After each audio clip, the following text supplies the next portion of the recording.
because, oh, sorry. No, No, you're keep going, good. keep going. I don't read books like this, but it's, what do you guys think of this so far? Yeah, no, I really like it. I like her, The way she talks is yes, very, you can feel the, like, passion and, like, anger that she kind of feels. Mhm. with, And I how- like, it's not fully like professional, like every once in a while she'll like throw in a swear or like something funny and like make Yeah. the audience laugh, which I like too. It's not just like blah blah, like brain rot, you know? Yeah, And it was also interesting, I forget if it was in the first chapter or the second chapter, where she was talking about how she was giving, I think it was like she gave 4 or 5 examples of, Hispanic people who like had like been like jumped, and she was saying how they were jumped by, Black individuals, and I thought that was like really interesting, like tying it back to like the whole like power and oppression discussion we had, because I feel like you don't really hear too much about like minorities like attacking other minorities, because then she also talked about like the boroughs in New York and like how like, you know, you have a Hispanic borough, you have African American borough, an Asian borough, and like it's not that they like hate each other, but they don't like really talk to each other, but they know that they're like, okay, we're minorities and we're gonna respect each other. Yes. So it yeah, was they're just very more so I have a note coexist. about yeah, so it's just very interesting to see that these Black individuals ended up like jumping these Mexican individuals because they were Mexican. And I don't know, I just thought that was a really interesting point that was made in the book, because it's just, again, I just feel like you don't, at least for me, I don't ever really hear about like minorities attacking other minorities. I feel like it's always like, you know, the white people are like hating on these people and like this, like, you know, groups. So like, Right. it was just very interesting to like hear that the like Black individuals ended up jumping, like, I think it was like 4 or 5 different guys that she listed. So I don't know, I thought that was a very interesting point in the book. Yeah, I made a note about this too on page 7. So it says, she's talking about all sorts of people that grew up in the same neighborhood as her, and then she says, I'm simply trying to cross the street and some Mexican guys will come invite me to join a pyramid scheme, but none of us will try to take any rights away from one another. We don't have Yeah. potlucks, but we live in peace. We go to the same street fairs. And so she kind of makes a comment about like all of the migrants and people of color, like they don't have potlucks but they just live in peace. So like you'll see them at the same gatherings and Yeah. whatever, but none of them are trying to take rights away from each other, kind of like insinuating that like white people.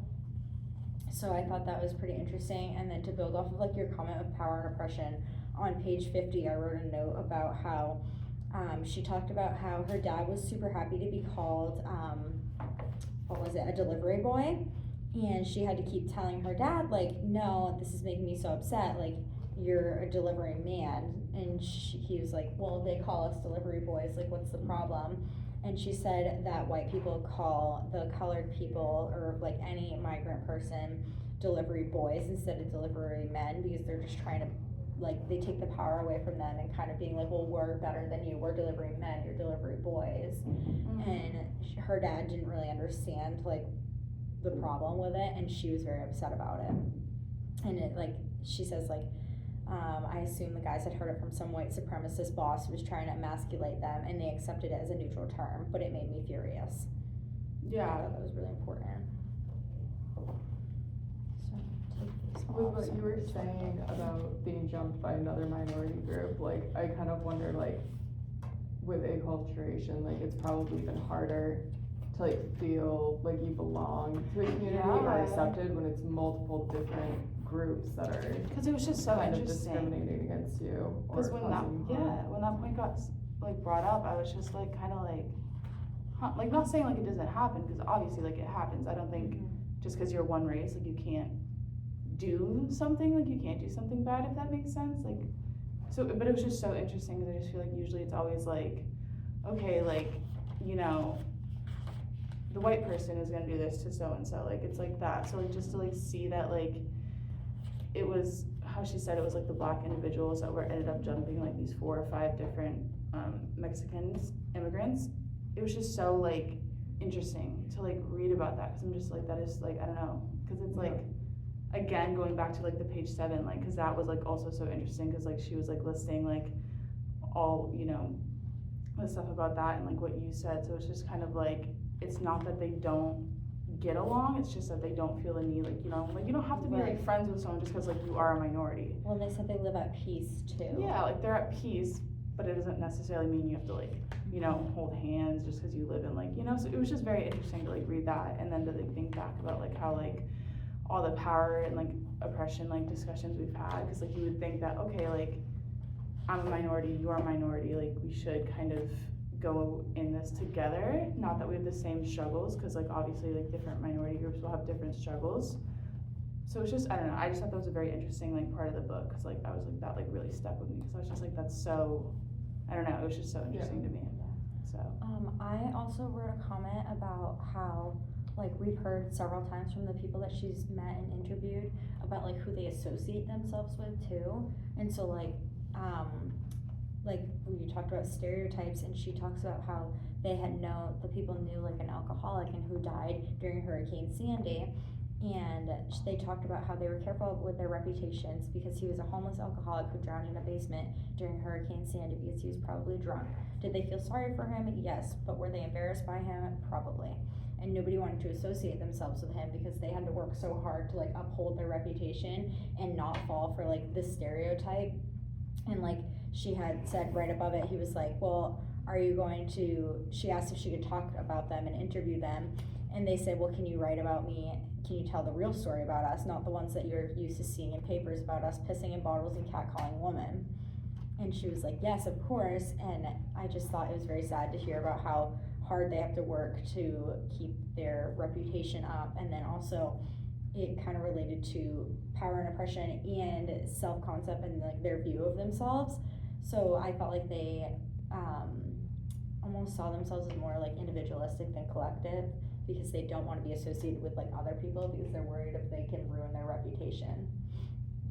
Branching off of that, I also feel like it kind of has to do with like the different methods of research. Like a lot of like the journalists and stuff were either doing it with or on them, where they were just getting Yes. information from white people who aren't in that culture and are just making things up essentially. Or they're, you know, translating things horribly, Right. where her approach is more actually truthful and working with them. Yeah, so she's not doing necessarily research on, she's Right. doing research like in and with and Yeah, about and stuff. Because it is her community. Right, which I also Yeah. think makes a big difference versus if she was like a white woman that was trying to do Mhm. this. She understands it because she is an undocumented immigrant. What do you guys think about, it was in chapter 2, about the whole story about Paloma and how she like left Colombia, she left her All of the kids. kids, but she, on page 45, it says like she fled like Colombia for like the usual reasons, like economic depression, bankruptcy in her family, and the need to support her ailing mother, which I found I did not like that, like this part of the book, and like how like she like left her kids, ended up going back because she thought she was dying of breast cancer, and she was like, all right, like I don't like Colombia, I don't want to be there, but I'm gonna go back there essentially like to die. She goes back there, doctor tells her, oh no, like you're great, like the breast cancer is gone. She's like, perfect, I'm leaving, like basically like screw this country, I'm going back to America. But she left her like 3 daughters there and stuff. So I don't know, like what do you guys think about like that story? Because I think that part she was trying to talk about like the struggles that Paloma had. And I don't know, I just feel like that, to me, I'm not negating the struggle she had, but like for me personally, like my mother left me when I was 16, so like I can't get behind her whole struggles, like okay, just because you're struggling, like I don't know, like take your kids with you, I guess, like I think can't there's get a lot of behind that. context missing with that, because I agree, when I was reading it, I was like, ooh, I just couldn't get behind it. Yeah. I was like, you can, But I know she mentioned like a lot of her family members, you know, committing suicide and stuff. And yeah, I guess she was worried if she stayed that there. that was gonna be her next. So like I'm sure there's definitely more to it that was not mentioned, probably because it's very personal. I'm not sure, but yeah, it didn't sit fully right. because I just couldn't, because I was like, and I agree, like, because like, you know, for me, like when my mother left me, like I went to go live with my grandparents, and like it was never their job to take care of me, just like in the book where she was like, all right, like my daughter basically like left me with her kid to take care of, and like that's not obviously like her responsibility, but I just could not get behind her, like, kind of being excited to like say like, Yeah. can we like curse in these videos? Probably not, I don't know, like screw She her doesn't kids. She says like too, she says, I'd rather be miserable here than end up in a cemetery in Colombia, which made me feel, she says, I might be crying, but at least I'm not dead. And then I did honestly feel a little sympathy for her, because she says, she's like, I wasn't born to be a mother. And then she says like, she only got pregnant and got married at 16 because that was her only way to escape Colombia, was to get married and to get pregnant, and like she was kind of doing what her culture was telling her to, even though she didn't want to, which kind of made me feel bad for her, because like she knew she wouldn't be a good mother, and she knew she didn't want to be a mother, but it was kind of like forced onto her. So I did feel bad for her, and like in that sense. I don't know, but I guess why not like adopt? I don't know, I don't know, maybe it's just because like my own like how I grew up and like, you know, like my whole like mother situation, I just like, I don't know, I couldn't get behind that, like her just like, the way I read it, maybe I like took it out of context, it just seems like she was not excited, but just kind of like excited. She was just basically like, fuck Colombia, fuck my kids, like I'm like, I don't care, like, and so I was just like, I couldn't really feel bad for her, I guess, in that sense, and like I feel like that makes me sound like a terrible person, but like, I don't know, I feel like we all go through like hardships and struggles, and obviously like my struggles are not compared to like her struggles, like nobody, you know, like there are like different like tiers, and like nobody should like be put up here versus down here, but I don't know, I couldn't get behind hers, it didn't sit right with me, so I feel like I do agree where like there probably is missing stuff, but I feel like if it was that important of a story to be put in the book, she should have like put the other parts of it in there, because like it's just like, okay, well now I don't feel bad for her, like I just don't feel bad for her at all. I do think your perspective is 100% valid, and I do think that it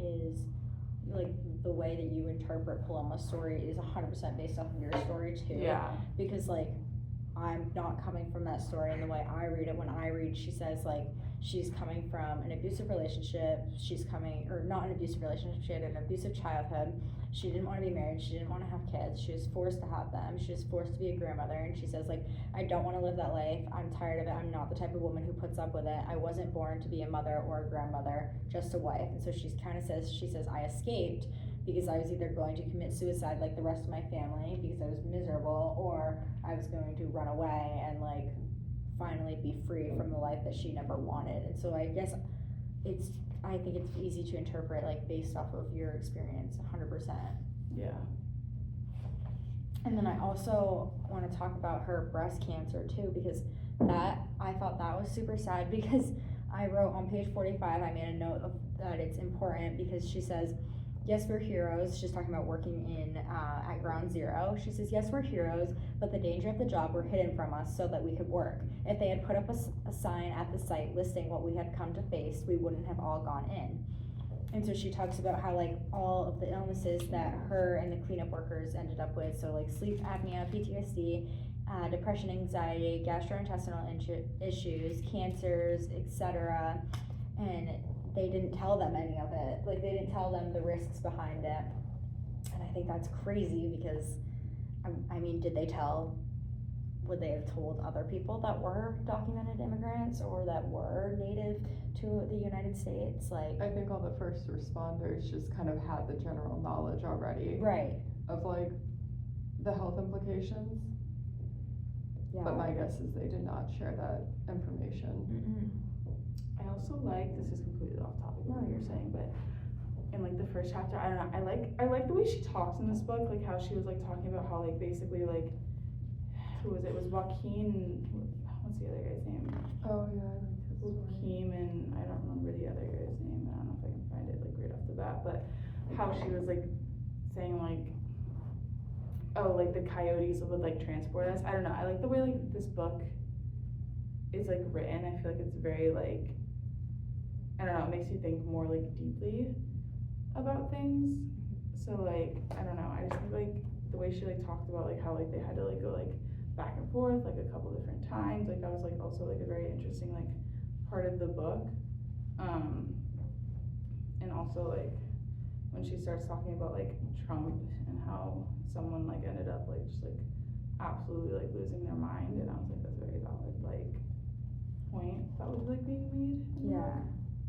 I think a lot of the things that she talked about Cause when was this published? That's what I wanna It know. was too long ago. It wasn't very long ago, but I think it's like super, I wanna figure this out because she talks a lot about like ICE too and how, they're worried about being, like, people are worried about leaving their house and they're worried about like ICE coming and knocking on their doors, and just because they're people of color, like they could be 100% legal, but they're still gonna get stopped and asked because they're a person of color, which is super not okay, You know, and holding it's. on to their health badges. Right, from- and it's power, it's oppression, and like, they kind of go to talk about, I wanna talk about like the industrial racism that we'd start talking about very early on, and what they say, so, I'm gonna find them, sorry.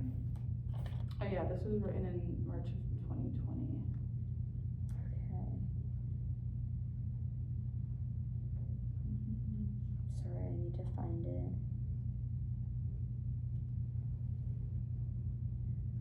They call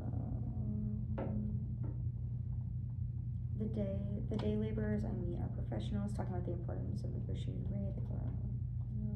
They do not often get protective equipment, meal breaks, or even bathroom breaks. They experience racist abuse and wage theft at the hand of their employers, and they're all owed thousands of dollars by white men who made them work for days, promised payment, then simply disappeared.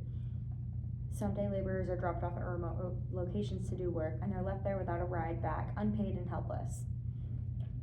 And I thought this was crazy because this is this is not only workplace harassment like they talked about, but they're not being paid. It's an unsafe environment.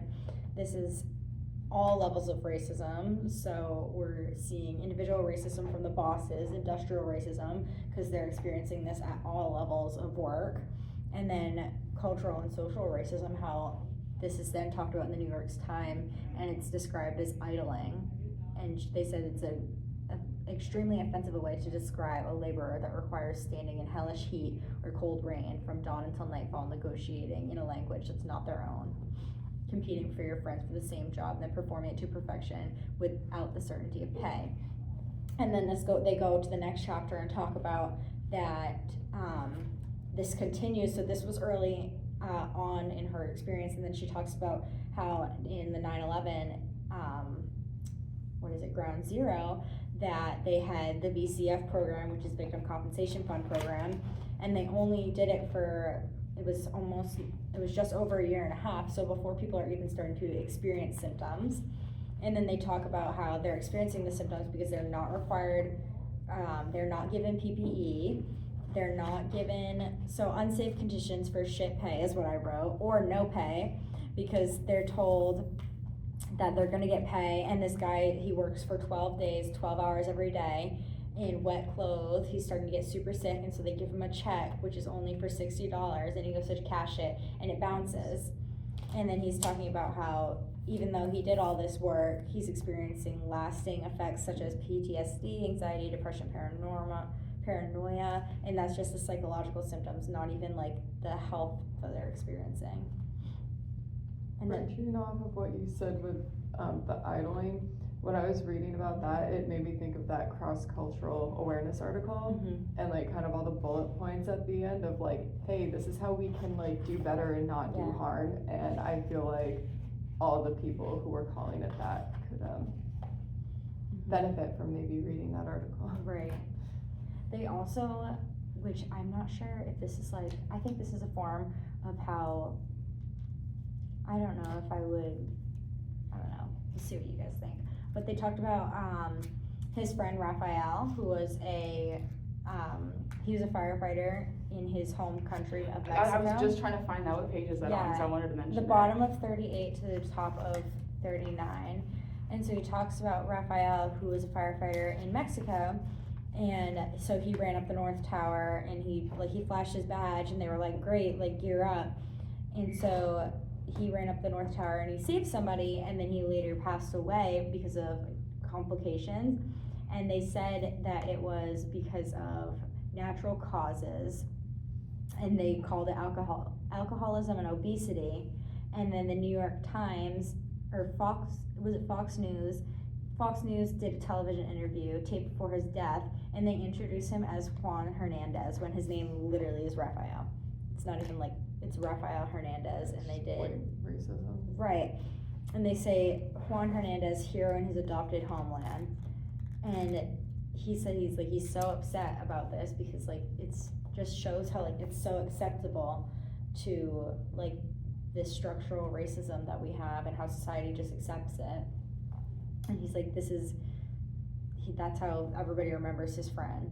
And he's like, that's not even my friend. My friend's name is Raphael. It also just goes to show like how much like we use people, because like, you know, I guarantee you if he didn't flash like his firefighter badge being like, you know, like, I'm a doctor in my home country, or, you know, like I do this in my home country, and then like coming here and like they're like, I don't know, I just felt like when I was reading that, like I just feel like it goes to show like how much like immigrants really do like get used. And I guarantee you like if he didn't like flash that, they wouldn't have like paid him like any mind. And just the fact that he did, you know, show that he is prepared, he is willing to go in and like help them, and then ended up like dying for it and just being so like blatantly like disrespected, being like, you know, like called the wrong name and stuff. It just like shows that like, I don't know that. Right. Well, and how just brave didn't was care. he to even flash that? Because I don't know if it says if he was an undocumented immigrant or not, but he says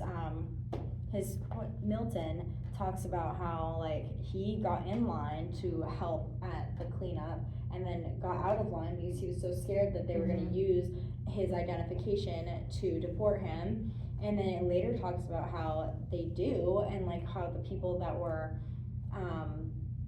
so the girl that was receiving, I can't remember her name to save my life, she was receiving care from this, what was it, the CFP, like the relief program for people that helped with 9/11 cleanup on Ground Zero. And she was receiving care, and I showed up at her door and they were like, hello, like, are you here legally, whatever, give us your papers. And she had to show them her medical badge that says like, I'm still receiving care because I am a survivor of 9/11, whatever. And that was the only reason that they didn't deport her. Yeah. And she was talking to the author, and she was like, I'm still scared to leave my house and go get treatment because that was one nice ICE officer. Like, you don't know who I'll meet next time or who will come knocking on my door next time. Right, like there's emphasis that like had it been a different officer, she still might have been.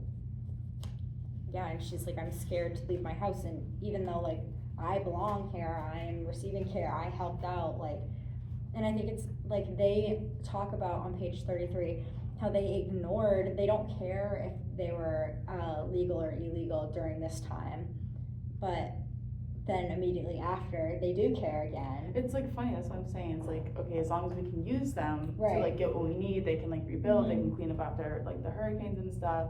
Once that's over though, Yeah. like you need to go home Yeah. essentially, like, so it is kind of wild. Yeah, and it talks about, I really liked this, I highlighted this because this was like my favorite quote. It says the first responders were the firemen and EMT workers, the second responders were the undocumented immigrants. And we never hear that. I don't know about you guys, but I've literally never heard about like all of the people that helped doing like the cleanup and how long it took, and how like the fire was 100 days. I've heard that, but like you didn't hear about how all the risks that were coming after. We heard about the day of, we don't hear about after. Yeah. And how they were all treated like, they were like, even though we're helping clean up, we're still being treated like suspects because we're people of color and this was a terrorist attack from another country. And so they were like, even though we are also victims of this, like just like all the white people, we're treated like suspects. And they were like, which is crazy because we're doing all the cleanup and everybody's just over crying in the corner. Like, I've never heard, I always like hear just about like, you know, like you see the videos of like the like Twin Towers like actually getting hit, you see the people like on the ground that are like looking up, you're like, oh my gosh, and then like you like the people who are like trying to like jump out, like, you know, save themselves and stuff, but you never hear about like the cleanup or like, so that's a very like, I valid didn't know point. that I had no idea. immigrants played such a crucial role. I did not know in either because the every video help I've and seen cleanup. that were like dated, like that was like from back then, I was always like, I've seen like the white firefighters who were like running towards the buildings and stuff. I've never seen anything about like Yeah. that, so that's like actually a very And like interesting point. branching off of that too, like with Hurricane Sandy, I also didn't know that they were like the ones who were like doing a lot of the repairs, not I had getting no paid idea. for it. Like they were the only ones who had the necessary skills to do it, and you know they, like the book said, like they kind of used it as a networking opportunity, even though most of the time none of those neighbors Which is crazy because like called them again. I'm from Florida, and so like I've been through like many of the hurricanes there, and I didn't even like know about that. So like that's so interesting and like kind of crazy. that like how like sheltered Mhm. I guess the work is, and also how sheltered, kind of going back to like that topic of like the power and oppression and like the institutionalized aspect of it is like, I feel like, especially like in education, it does get very sheltered, I guess, because it is like, you know, universities are very institutionalized like establishments, so it's just like, it is a very sheltered thing, because like, I'm like, I didn't even know that, like, and like, we like talk about this kind of stuff, but we never, I feel like we never actually like talk about it, if that makes sense. I also never knew that on the bottom of page 49 they talk about how like we never actually know how many victims that there are, because so it says there's no telling how many people were actually killed because of the restaurant owners and managers have refused to come forward with the names of missing people because they fear they'll be fined for employing undocumented laborers. And I have never heard of like anybody being fined for employing undocumented laborers, and to me that's crazy because like I've never heard that you have either. to fully background check like people that you're employing, like even if they're working at like a pizza shop or something. And also like how sad for their families that they left to come to America because they never like had that closure. And I feel like, I don't know, it's harder. I feel like maybe they didn't, I can't assume, but like maybe they didn't look as hard because like they don't know who's missing, and when you don't know who's missing, like you don't know who you're looking for. And so how sad for these people that were like never reported.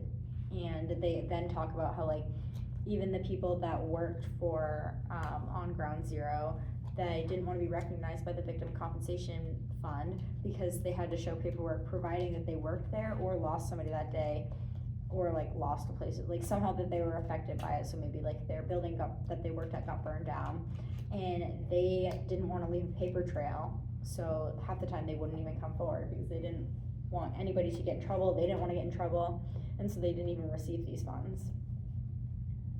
And then the very like, if y'all go to like page like 56, when like she's talking about like the like, so she's like, you learn those numbers young, the jet fuel smell thick in the air, the flame and smoke surrounding you, you can only get to 011 because that's like what you have to dial first if you're trying to dial back home to Mexico.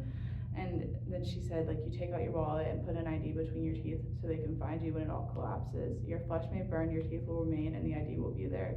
It's a fake ID, nobody will ever know you died, nobody will ever know you lived. And that's just like fuck, like that's so sad. Like it kind of like goes on like what you were saying about how like they don't want to show like, you know, like their papers and stuff. Like that's just like a very like, imagine like going in there like trying to like get people out, you know, clean up and like all that stuff just for you to like, all right, I know I'm dying, like I know like just like the people like who were on the plane like when it was like hijacked and crashed, Right. and like you like hear the audio recordings of like them calling their loved ones being like, I'm gonna die right now, I'm giving you this last call, like I'm gonna die, so I'm gonna put my ID between my teeth. Like it's just like, it's such a surreal kind of like, that's like crazy, like I don't know, like that's just such a sad thing to have to like imagine like doing that, coming to this country, trying to like better your life, establish yourself, help people who ultimately kind of like hate you and don't want you here, and then just like dying that way. Right. It's just like a very sad thing. Another thing that like I'm glad she like brought up in the book, it was on page 17, she kind of went after the common belief that immigrants don't want to learn English. She's like, that's Oh not my even God, close to yeah. being true. And then like Like, the college, they're just, like, going to community colleges, they're going to libraries, they're doing everything they can to learn. Yeah, and like I feel like every time like I've heard, like I don't know if y'all have heard, like apparently English is a very hard language to like learn if you don't already Because know our how to rules speak don't really it. make sense. And it just sounds kind of like you're speaking in like, I don't know, like if you're playing like the sim game or whatever, so like, I don't know, I also like saw that and I was like, that's very like cool, cause like, it talks about how like, he was like scared of like, you know, like going to the job, getting the job, cause like he could not speak English, and like that in turn like made him scared, cause like, if he could, like, you know, he couldn't do the job, he had his friend like end up doing it for him, but then he went to school, I don't know who like they're even talking about, but she was talking about, oh, Julian, she's talking about him, and like how like he couldn't speak English, he was scared like getting this job, like he was getting yelled at because he couldn't speak English, but like then like went to school, so it is very like, it's not that like, you know, like they're not trying, it's just like that is such a hard like, you know, like it's such a hard like thing to do, to like learn like a language, so like, I don't know. Well, and then if you go on the next page, it's like such a cop out. I wrote on my sticky note, I said, this is a great example of how English is not the problem, racism is. It's just an easy insult for people to grasp onto. So on the top of the page, she says, years ago on a bus in Queen, an older woman bitterly spat out in my direction as I passed. I wish these people would just learn English. I had not been speaking, what'd she say? I wish these people would just learn English. I had not been speaking at all in any language. I was holding a book in English, in fact. And I thought this was super interesting. She says, I was literally home for the summer after freshman year at Harvard, where I was writing an award-winning,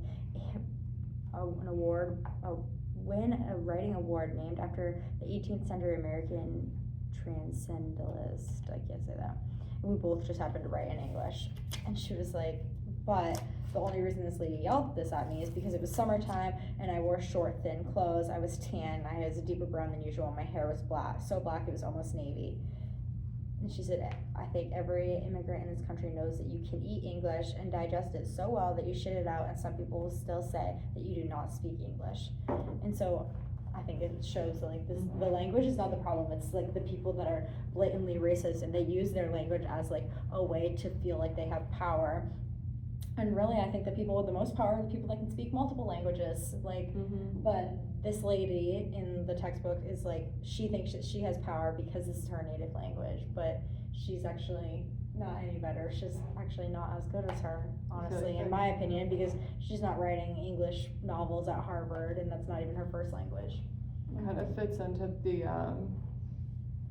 the paper that we did where we had to like talk about kind of like where we fell in like the power wheel. And I remember one of the things on it was like if you were English speaking, then you're at a right. But I think like, and this is just my opinion, but like I think if you speak multiple languages, you're way higher than anybody that speaks one language, especially if it's like such a hard language like English too. Well, you should be. Right. I mean, that's just personal opinion, yeah, but that's interesting. Because of the racism. I wonder if that was on the wheel, like speaking multiple languages. I know English was like, oh, It you're doesn't- automatically better for some Yeah, reason. it doesn't make a difference because people still use their prejudice and. That's why I think she mentioned how she Yeah. was wearing like, it was hot out, she was wearing like, she said like she was wearing like slutty clothes and she was like so tan and like, I think that's why, Yeah. because it's just like, that's what the woman was like associating. Right. And just cause she had like an English book in her hand, she was like, oh, she can't speak English, like, Right. learn to speak English, like, so, yeah.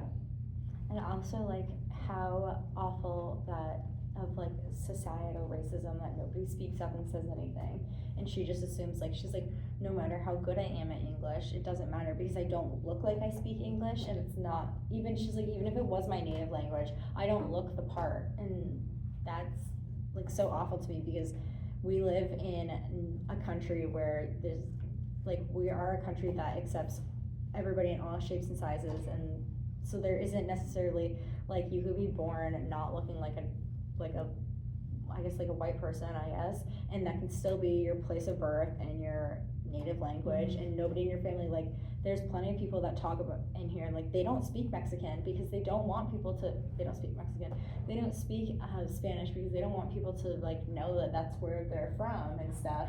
And so it's like a dying language, and that reminded me a lot of like the Hawaiian article, is they've been colonized and they don't want to speak that language anymore because they don't want people to associate them with the people from Mexico, which is awful to me. Like, you should be proud of where you come from, but they're like scared to be proud of where they come I feel from. like, sorry, not to even cut you off, but No, like, you're okay. I feel like I've seen, especially coming from Florida and then having to come to Maine, I will die on this hill, and I almost feel bad saying it, but like, it definitely felt like a culture shock to have to like move here from Florida, coming to like somewhere where it's just like, it's just a bunch of like old white people. It's not very culturally diverse. It's not diverse here, so like having to move here from Florida and then having a lot of diversity there, but I've seen a lot of like what you're saying about how like they don't want to speak Spanish. Also, like, I've known a lot of people in my life, like as I was like going through high school, like, and like being friends with like Hispanic people who like, not that they refuse to speak it, like, cause like their parents, like that's the only language like they would speak, and it's like the kids would still only speak in English to their parents, cause like they were like ashamed about like speaking Spanish, and it's just like, now that you mentioned it, like that's, I feel like it gets passed down, cause it's like, well, now like people like, their kids, they don't want to, like, they know how to speak it, like, they speak it, like, they know they can speak it, but, like, they don't want to speak it, and I kind of wonder how, like, that makes their, like, parents feel, because, like, and even, like, in videos I've seen of, like, people, like, you know, like, their, like, parents are, like, talking to them, and the kid still will, like, refuses to, like, speak in, like, the language, like, the parent is, like, talking to them in, so it is just very, like, interesting, and it's kind of, like, I wonder how that, like, in turn makes, like, their parents feel, because it's like, okay, like, if your parents, like, immigrated here, they're trying to make sure you have a good life, and it's like they're not giving their parents the respect of, like, talking to them like how they should. I think it shows the shift in culture versus like they're coming from a collectivist culture, so or assuming like we're talking about like people that are coming from Mexico speaking a Hispanic language, that they're coming from a collectivist culture, but they're trying to fit into like the individualistic culture, and so they're just trying to like you can be a collectivist at home and you can speak all the same language at home, but when we're out and about, like I'm going to speak English because I want to fit in with all these people, and they're like I don't want to associate myself. So I guess it's also like can be self-concept, like interdependent, independent. They want to be dependent and they want to speak like their learned language versus being interdependent and associating themselves with like their family, their friends, and whatever.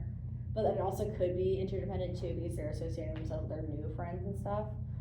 So I don't know, like, if they think of themselves, like, do they think of themselves back home speaking Mexican, like, with their families and, like, whatever, or do they think of themselves, like, almost having, like, this false front, I guess, if that makes sense, like, they're pretending, like, that's not a language they speak, and, like, that's not a culture that they associate themselves with, like, that, because they've moved on, they've migrated from that, and now they're this new person, if that makes sense. Yeah, it's more like a means of acculturation, like in order to like kind of belong in the community, you have to kind of shed who you are, which like I think is gross. But Self-consistency, that's what Yeah. I'm thinking of, yeah.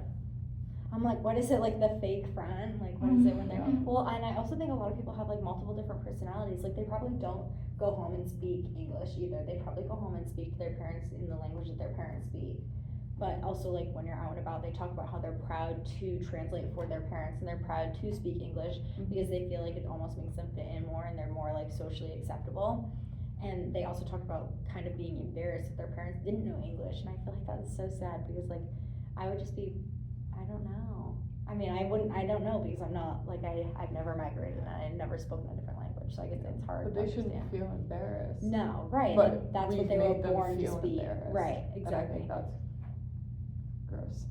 Yes, that's how I felt. I feel like this whole time is like almost ashamed of like my whiteness. Like honestly, it's like it sucks because they talk about how like almost being white is like being powerful and stuff, and it sucks because I don't want people to ever feel like that like around me. I guess if that makes sense. Like I don't ever want people to think that I think I'm better than them because I speak English and because I look the way I do. You know, like.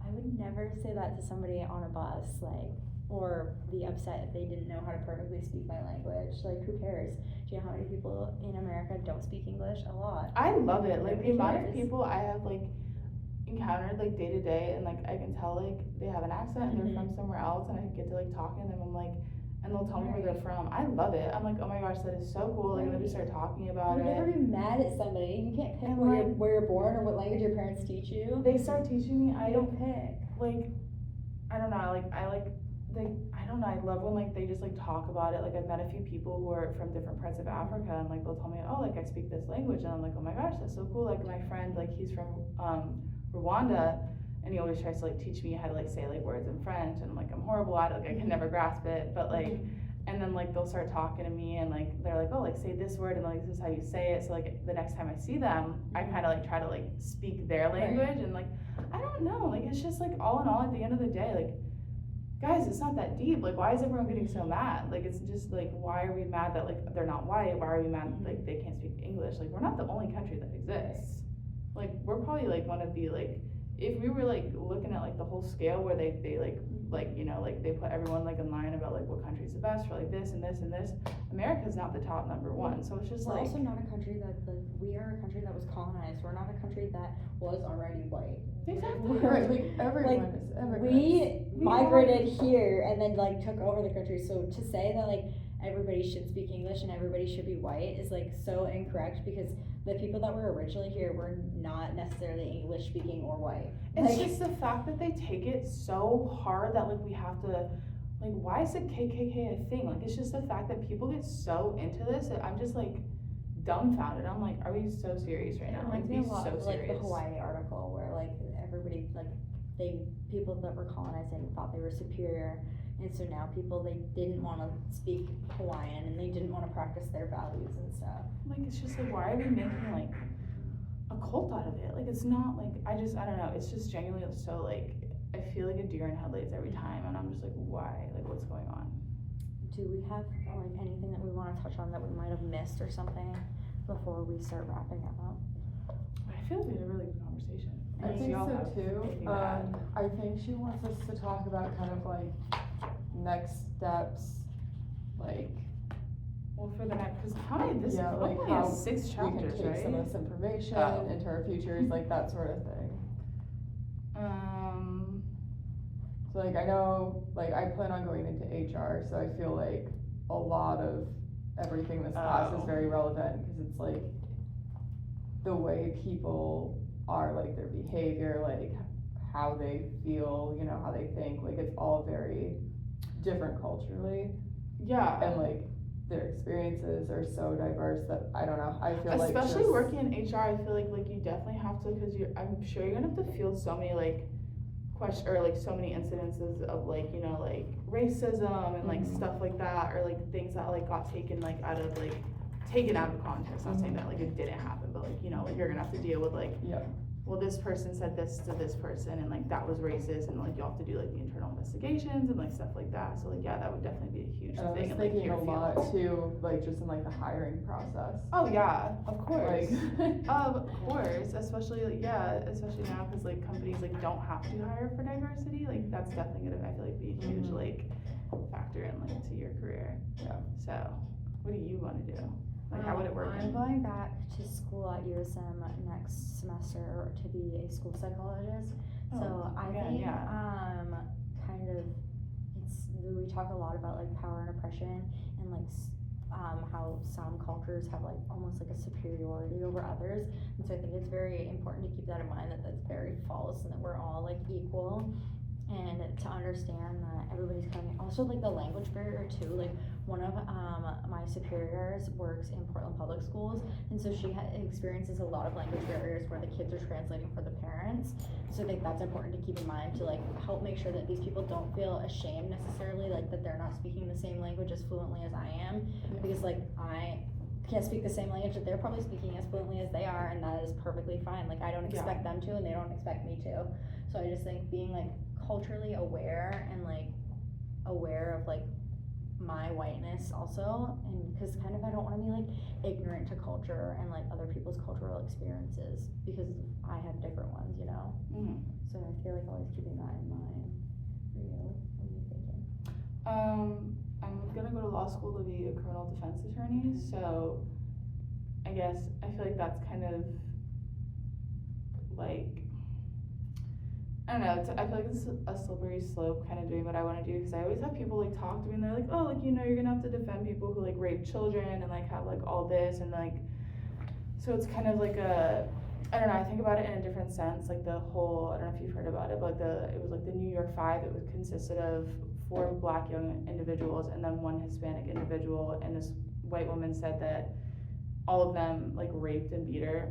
They all went to jail, and then like 20 years later, it was false. Everything was false. Mhm. So I feel like I kind of want to work it into like, you know, if I do have to defend people, like, which I will, because that's just the way the world works. Like people commit crimes of like different like minority statuses, like just like helping them, you know, because I truly do believe like people deserve fair trials, and like you are innocent until you're proven guilty. So I kind of feel like, you know, Battling industrial racism. Yeah, it's Yeah. hard to get a fair trial if your Yeah. jury because like is a lot, prejudiced. yeah, exactly, and like just like the New York 5, they were all minorities. None of them, like it, and they all like I'm not gonna get into the whole case because we don't have time, but it was all just based off of false confessions, because they all felt like they had to confess, So they all gave false confessions and they went to jail for some time, and then it came out later on that the woman lied. None of them beat or raped her, and so it's just like, I guess I kind of want to figure out how to work my way in and like, you know, defend them and give them, to the best of my ability, give them the best trial they can have, even though most likely, you know, like defense attorneys don't get people off, like it's not really their job, it's just their job to try to lessen the sentences. So like, I don't know, that's kind of what I would hope, is to try to like fix the justice system and try to, you know, beat out the like racism, prejudice that's already Right. so deep into our system. So like that's how I feel like that would kind of work into my career. So yeah. Do we wanna read to chapter 5? So that's another 2 chapters. That'll leave us at page 118, so another good Yeah. chunk. Yeah, and then we only have, yeah, we And then- only have to. And then we do can two more finish meetings. off Yeah, that at the works. end of the book. Alright. When do we wanna have another meeting? Do you wanna plan next Tuesday? Yeah, we can Next do Tuesday? that. Just, Since, we're like talking on this video.